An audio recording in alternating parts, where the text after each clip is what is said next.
Malam itu, Miami basah oleh gerimis yang turun sejak senja. Lampu-lampu jalan memantul di aspal hitam, menciptakan bayangan-bayangan panjang yang bergoyang pelan. Di dalam sebuah mobil yang diparkir di lorong gelap, Kapten Jackie Veles duduk dengan ponsel menempel di telinganya. Di ujung sambungan, seorang pria dokter sumber informannya berbicara terbata-bata, penuh ketakutan. Jackie bisa mendengar getaran di suara itu. Pria itu tahu sesuatu yang besar, sesuatu yang bisa membunuhnya. Jackie menutup mata sejenak, menarik napas, lalu berjanji dengan suara yang lantang yang jarang keluar dari seorang polisi narkotika sekali berdirinya. Setelah itu tiba-tiba Jackie dikejutkan oleh sesuatu. Kaca spion sisi pengemudi hancur. Jackie membuka mata, refleksinya terlatih. Tangannya sudah meraih pistol di pinggang. Dua bayangan melesat dari balik mobil yang terparkir di belakangnya. Pria bertubuh besar, topeng hitam, senjata teracung. Tapi Jackie bukan polisi yang menunggu perintah. Pintu mobil dibuka dijadikan perisai dan dalam setengah detik tembakan pertama meledak.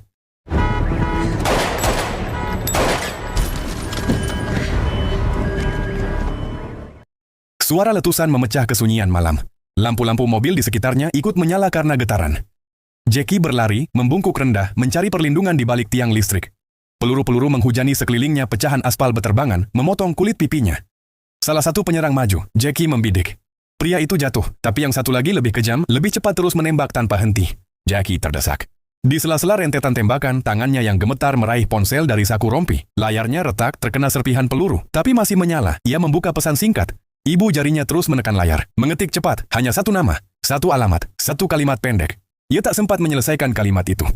Serangan bertubi-tubi. Jackie terhuyung ke belakang, jatuh terduduk di aspal yang basah. Punggungnya membentur dinding aspal sebuah penghalang tepi pantai. Ponselnya terlepas mendarat beberapa meter dari jangkauannya.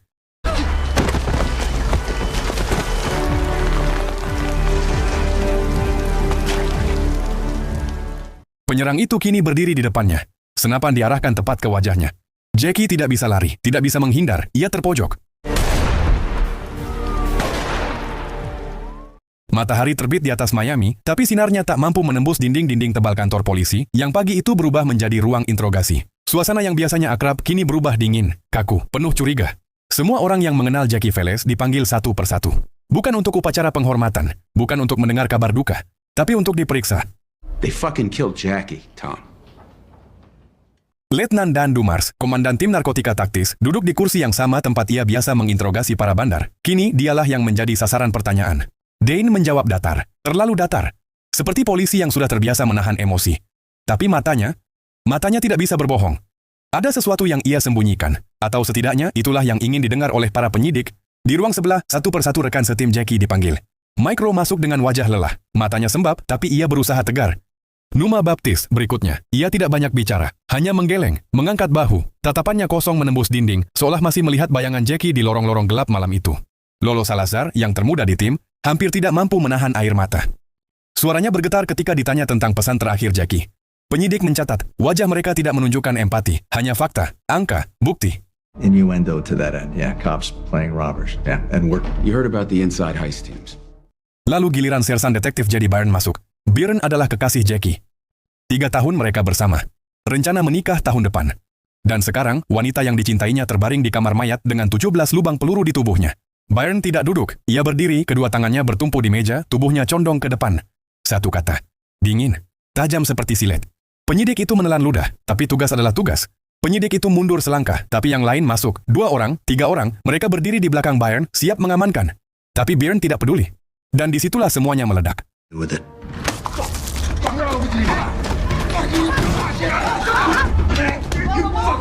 He's fighting with his brother. Kata-kata yang selama ini hanya berbisik di lorong-lorong kantor, tiba-tiba diucapkan keras-keras. Byrne terdiam, matanya melebar, bukan karena takut, bukan karena bersalah, tapi karena tidak percaya. Mereka menuduh Jackie, polisi yang mati ditembak 17 kali. Polisi yang memberikan nyawanya untuk melindungi seorang saksi. Polisi yang dicintainya. Mereka menuduhnya mencuri uang narkoba. Byrne melompat, tangannya meraih kerah penyidik itu. Dalam sekejap, ruangan itu berubah menjadi medan perang. Micro berlari masuk, mencoba menarik Byrne, tapi Byrne sudah hilang kendali. Tinjunya mendarat di rahang seorang penyidik. Informasi datang dari sumber yang tidak terduga. Crime Stopper, sebuah laporan anonim, masuk ke meja Dan Dumars di saat yang paling tidak tepat. Dane menatap layar HP-nya. Uang itu, uang yang dicari-cari penyidik internal. Uang yang dituduhkan sebagai milik Jackie. Dan sekarang petunjuknya muncul begitu saja. Ini bukan kebetulan, suaranya pelan. Uang ini akan menuntun kita pada pembunuh Jackie. I don't know what anybody's hoping for right now. I don't think they're gonna clear it. Namun ketika Dan mengumpulkan timnya, reaksi pertama bukanlah semangat. Lolo Salazar menghela napas. Kita sudah muak dengan urusan uang. Micro menambahkan, bahkan jika kita temukan, nominalnya pasti kecil. Hanya sisa-sisa. Bandar itu tidak akan menyimpan semua hartanya di satu tempat. Hi, Leah. So we want to get local PD involved? Absolutely not. All right, sorry, my bad. Force of habit. 2 jam kemudian, 2 mobil meluncur ke sebuah perumahan kumuh di pinggiran kota. Rumah tujuan adalah bangunan tua dengan cat mengelupas dan teralis berkarat. Pintu depan terbuka sebelum mereka mengetuk. Seorang wanita muda berdiri di ambang pintu. Usianya sekitar 20-an, rambut diikat acak-acakan, tatapan waspada namun tidak takut. Namanya Desi. What's your name? Desi. Dane menunjukkan lencana. Kami mendapat laporan tentang penyimpanan uang ilegal di rumah ini. Kami perlu memeriksa.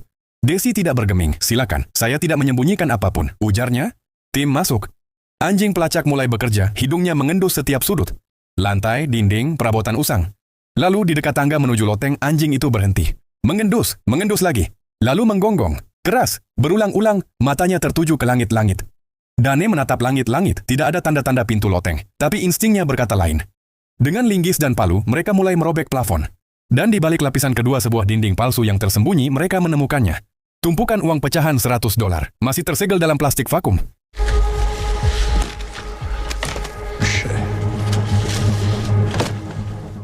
Namun keheningan itu tidak berlangsung lama. Dan memerintahkan untuk mengumpulkan HP. Suara Dan memecah suasana, wajahnya tidak bisa dibaca. Prosedur, sita sementara, sampai semua uang terhitung. Micro meletakkan HP di meja dengan ragu. Numa mengikuti meskipun matanya menyiratkan pertanyaan. Lolo ragu-ragu tapi akhirnya menurut. Brine memaksa Dan untuk melaporkan markas pusat, tapi Dan ingin semuanya berjalan sesuai prosedur, yaitu akan menghitung uang itu. Call the major. The rules are you count the money at the site of the seizure. IA is fucking up our ass looking for asylum. You You trust our command structure? Not particularly, but you know. Sempat terjadi perselisihan antara Dan yang ditemani Brian ketika berada di jalanan. Mereka didatangi 2 polisi setempat yang terlihat tidak suka dengan keberadaan mereka. Hampir terjadi keributan ketika kedua polisi itu tidak terima mereka tidak dilibatkan dalam penyelidikan ini.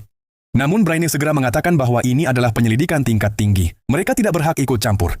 Only reason you're Hialeah PD. Fucking afford what you charge to keep a secret. Kembali ke rumah itu. Dan dan pasukan segera memuat parameter pertahanan. Dia yakin bahwa kedua polisi itu mempunyai niat yang buruk. Masih di tempat yang sama, Dan kemudian menginterogasi Desi dan menanyakan siapa pemilik uang jutaan dolar itu. Dan disinilah sebuah fakta baru terungkap. Ternyata Desi adalah seorang informan sementara kekasihnya adalah seorang kurir narkoba. Namun untuk mengetahui siapa pemilik uang itu, Dan harus bersabar karena Desi masih menutup rapat-rapat informasi itu. Atau mungkin dia benar-benar tidak tahu siapa pemilik uang tersebut. He sold drugs and he stole money. He's a bit... Yeah, I can see that. Was this dude addicted to booze? Redline, check out the handling. Brian yang tidak sabar dengan instruksi dari Dan, segera menghubungi tim lain untuk meminta bantuan. Keinginan Brian hanya satu, yaitu mencari tahu siapa pembunuh Jackie. Namun yang dilakukan oleh Dan terkesan tak serius menangani kasus ini. Dan lebih condong untuk mengamankan uang itu daripada kasus Jackie. Sehingga hal itu membuat Brian muak dan akan segera menyelesaikan kasus ini dan menemukan siapa pembunuh Jackie yang sebenarnya. Selang beberapa waktu Numa menerima sebuah ancaman bahwa mereka harus meninggalkan tempat itu dalam waktu 10 menit. Dan jika hal itu tidak dilakukan maka akan ada yang mati di tempat tersebut. Ancaman itu segera dilaporkan kepada Dan. Ancaman mereka ternyata tidak main-main, selang 10 menit tempat itu diberondong rentetan peluru yang menghujani tempat itu. Keadaan di sana berubah dari yang tadinya tenang berubah menjadi kaos.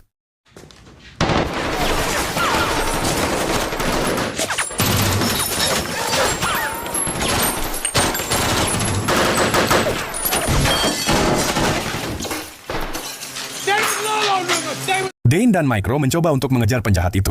Suara dari tembakan senapan laras panjang silih berganti di antara mereka. Penjahat itu terpaksa berlari untuk menjauhi Dane, karena di luar dugaan Dane cukup terlatih untuk menghadapi situasi seperti ini.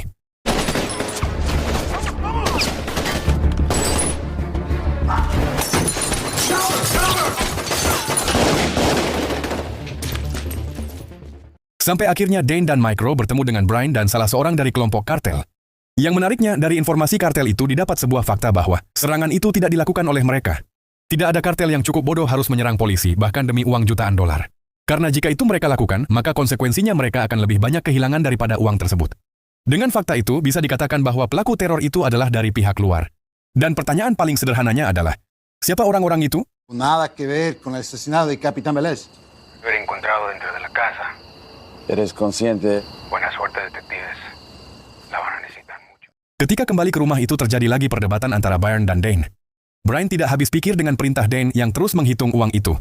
Sementara tujuan mereka untuk mencari pembunuh Jackie perlahan dilupakan. Sebuah spekulasi gila muncul di benak Brian bahwa selama ini Dane diduga terlibat dalam upaya pembunuhan Jackie, kemudian dia akan membawa uang rampasan itu untuk diri sendiri. Dugaan itu diperkuat dengan pernyataan bos kartel bahwa mungkin pembunuh Jackie adalah dari pihak kepolisian sendiri. Mendengar hal itu, Dane naik pitam hingga akhirnya perkelahian antara dua orang polisi terjadi di tempat itu. Akibat perkelahian itu, rumah Desi menjadi terbakar dan harus segera mereka tinggalkan karena api menjalar cukup cepat.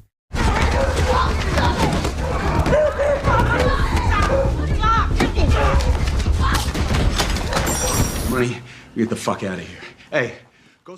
Para polisi pria akan pergi bersama tim yang sudah dihubungi oleh Brian sebelumnya.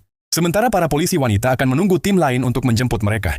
Dan disinilah segalanya akan terjawab. Di hadapan uang sebesar $20 juta, semuanya akan menunjukkan siapa mereka yang sebenarnya. Karena di sini ini, pelaku utamanya akan muncul ke permukaan dan menunjukkan jati dirinya. Argue with you about this. I want you to stay here. Di dalam mobil itu terjadi sebuah perbincangan antar 4 orang polisi.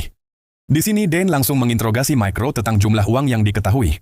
Dan sengaja memberitahu Desi tentang jumlah uang itu, dan sengaja pula membuat skenario bahwa uang sitaan itu akan dibawa kabur. Yang aneh setelah itu muncul 2 orang tak dikenal yang langsung menyerang mereka. Hal ini bukan kebetulan melainkan sesuatu yang sudah direncanakan. Dengan kata lain, Micro merupakan orang yang terlibat dalam pembunuh Jackie. Where I got it. Locks the fucking phone. Let's test it out. Guys, what are we doing here? All night. Even him. Till recently.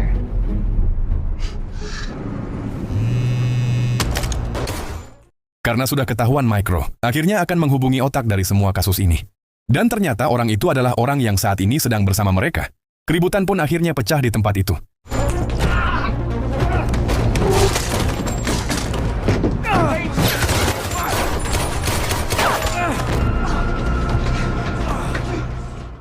Dalam keadaan terdesak, Dane dan Brian masih tetap tenang. Mereka masih mau mencari siapa eksekutor yang telah membunuh Jackie. Dan disinilah sebuah fakta baru akhirnya terungkap. Karena di sana Dane dan Brian akhirnya mengetahui orang tersebut. Dengan begitu lengkaplah sudah misi mereka. Sekarang hanya tinggal menunggu momen yang tepat untuk melakukan eksekusi. Meskipun terluka, kedua polisi itu masih bisa melakukan sesuatu. Mereka sengaja mengarahkan mobil itu ke sebuah jalan. Karena di ujung jalan itu, anggota FBI sudah menanti mereka.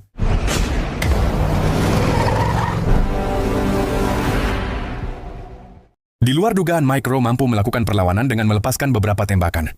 Dane langsung mengejar Micro. Sementara Brian akan membuat perhitungan untuk orang yang telah membunuh kekasihnya.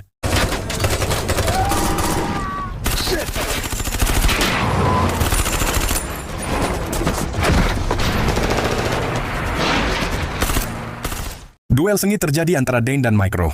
Dengan sisa tenaga yang ada, Micro terus melakukan perlawanan. Namun pada akhirnya pengalaman kaptennya sebagai polisi yang terlatih mengakhiri duel itu. Dane lebih memilih untuk memberikan pilihan kepada Micro, bahwa jika dia mau bekerja sama maka dia berjanji bahwa pihak kepolisian akan mengampuninya. Stop! Berbeda dengan Brian yang lebih memilih mengeksekusi lawannya, bukan tanpa alasan. Hal itu dilakukan karena orang itu mencoba untuk membunuh Brian, sehingga membuat polisi itu tak berkutik dan harus mati oleh timah panas dari Brian.